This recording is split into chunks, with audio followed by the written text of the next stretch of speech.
The most famous comedy theater in the world is the Second City in Chicago. It's not just a theater, it's a traveling show for corporations and a training center for comedians of the future. It's located in Lincoln Park, just north of the Loop. It produced some of the most iconic comedians of the 20th century, including Bill Murray, John Belushi, Harold Ramis, and much, much more.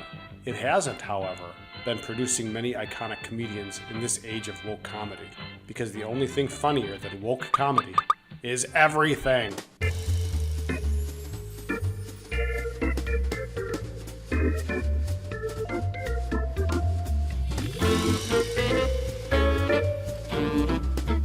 The Second City is so named because when it opened in 1959, Chicago was the second largest city in the United States, and people in New York wanted Chicago to know its place, which is why the restaurant next to the main stage is called Kitchen 1959. The Second City currently has another location in Toronto, and a new one opening in New York, where Chicago got its derogatory nickname in the first place.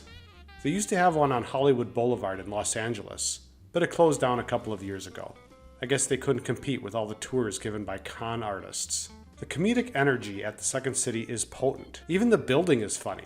It's amazing how open the facility is. You can just walk freely around and nobody will yell at you. Except, of course, the time I got yelled at for not wearing a face mask in 2021. That wasn't a very funny time because the suffocation from face masks prevented you from laughing.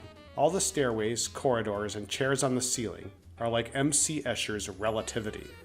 I'm a, quote, graduate, end quote, of the Second City Training Center. I went through their comedy writing program from 2017 to 2018. I spent 4 months being a part of a writing team for a sketch review that ran for 4 weeks in Donny's Skybox. The writers even got to perform in the finale.